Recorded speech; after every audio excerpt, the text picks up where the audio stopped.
শুক্রবারের বাজারটা যদি একটু অন্যরকম না হয়, একটু স্পেশাল না হয়, কেন জানি না শুক্রবারটাই মনে হয় না। হ্যালো বন্ধুরা, আসসালামু আলাইকুম। আমি মনীষা ছোট্ট একটা ভিডিও নিয়ে প্রতিদিনের মতো চলে আসলাম। কেমন আছেন আপনারা? আলহামদুলিল্লাহ, আপনাদের দোয়া ও ভালোবাসায় আমরা কিন্তু ভালো আছি। আমার কাছে ছোটবেলার থেকেই শুক্রবারের দিনটা একটু অন্যরকম লাগে, মানে শুক্রবারের দিনটা আমার কাছে একটু খুশি খুশি লাগে, কারণ শুক্রবারের দিনে সবসময় আমার মাকে দেখতাম একটু ভালো মন্দ রান্না করতো, কিংবা আমরা নতুন পোশাকের মতো পরতাম, মানে তোলা কাপড় চোপড় গুলো পরতাম, আর এভাবে আমাদের শুক্রবারের দিনগুলো কাটতো। একটু হয়তো ঘুরতে বেড়াতাম, কিন্তু এখন আর ওই দিন নেই। শুক্রবার মানেই মেলা কাজ, মানে শুক্রবার মানেই হলো অনেকগুলো কাজ জমে থাকা, কিংবা অনেকগুলো কাজ হয়ে যায় শুক্রবারে। এই দেখুন, আজকে আপনাদের ভাইয়া কিন্তু বাজার থেকে অনেকগুলো ছোট ছোট মাছ নিয়ে এসেছিল। মাছগুলো খেতে কিন্তু খুব ভালো, তবে করতে কিন্তু অনেকটা কষ্ট হয়। শুধুমাত্র মহিলারাই বুঝে এই ছোট ছোট মাছগুলো কাটতে কতখানি কষ্ট হয়। তো যাই হোক, সবকিছু কিন্তু কুটে বেছে ধুয়ে নিয়ে এসেছি। প্রথমে আমি মুরগির মাংসগুলো রান্না করবো আজকে, কারণ আজকে আপনাদের ভাইয়া বাজার থেকে কিন্তু সোনালী মুরগি নিয়ে এসেছিল।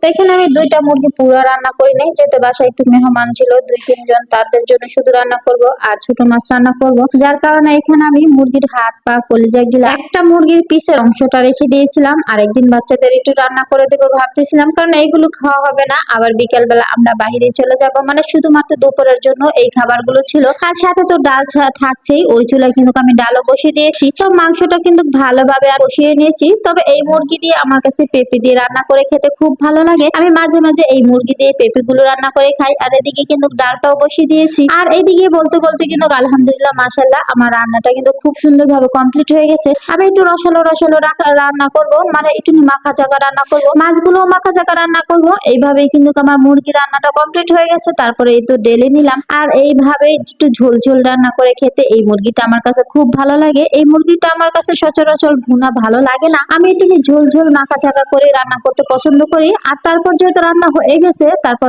আমি এখানে মাছটা রান্না করব। তো আপনাদের ভাইয়া বাজার থেকে বেগুন নিয়ে এসে তারপরে কিন্তু আমি রান্নাটা বসিয়েছিলাম, যার কারণে ওই সময় একেবারে করতে পারিনি। চুলাটা অনেকক্ষণ অফ করে রেখেছিলাম। তারপরে আপনাদের ভাইয়া এসেছে বাগুন নিয়ে, মানে এই বোট বাগুন গুলো নিয়ে এসেছে। তারপরে আমি রান্নাটা বসিয়ে দিয়েছি। তো এখানে আলু দিয়েছিলাম, মানে পেঁয়াজ কুচিও দিয়েছিলাম, আর সবগুলো হলুদ মরিচ আদা রসুন বাটা, এখানে ধনিয়ার গুঁড়ো, স্বাদ মতো লবণ দিয়ে কিছু কাঁচামরিচও দিয়েছি, একসাথে তেল দিয়ে ভালো করে মেখে নিয়েছি।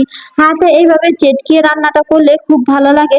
উপর থেকে এই তো দেখুন মাছগুলো দিয়ে দিলাম। এখানে শুধুমাত্র শিং, ট্যাংরা আর কিছু ডঙ্কু বাইল্লা মাছ ছিল, আর যেখানে ছোট ছোট মাছ ছিল সেইগুলো মাছগুলো আমি রেখে দিয়েছিলাম। আর এইভাবেই কিন্তু খাতে মাখিয়ে আমি রান্নাটা কমপ্লিট করে নিয়েছিলাম। ভাইরে ভাই, এই ছোট মাছের কেজি নাকি 560 টাকা কেজি নিয়েছিল। এখানে 1 কেজি পরিমাণের মতো মাছ ছিল, আর সেখান থেকে বাল্লা মাছ বা বাইন গুতুম মাছগুলো রেখে দিয়েছিলাম। আর এই মাছগুলো কিন্তু আমি রান্না করেছিলাম। আর এই মাছগুলো কিন্তু খেতে খুব ভালো লেগেছিল আমার কাছে। আমি যেহেতু খাই না, তবে মাছগুলো খেতে খুব ভালো লেগেছিল। এই তো চলে আসলাম দুপুরের সব আয়োজন নিয়ে। মাছ ছিল, মুরগি ছিল, সালাদ ছিল, সাথে ডাল ছিল। এই তো আজকের ভিডিওটা কিন্তু এই পর্যন্তই। আমার ভিডিওটা আপনাদের কাছে কেমন লাগিয়ে থাকে সবাই কমেন্টে জানিয়ে যাবেন। যদি ভালো লাগে লাইক কমেন্ট শেয়ার দিবেন।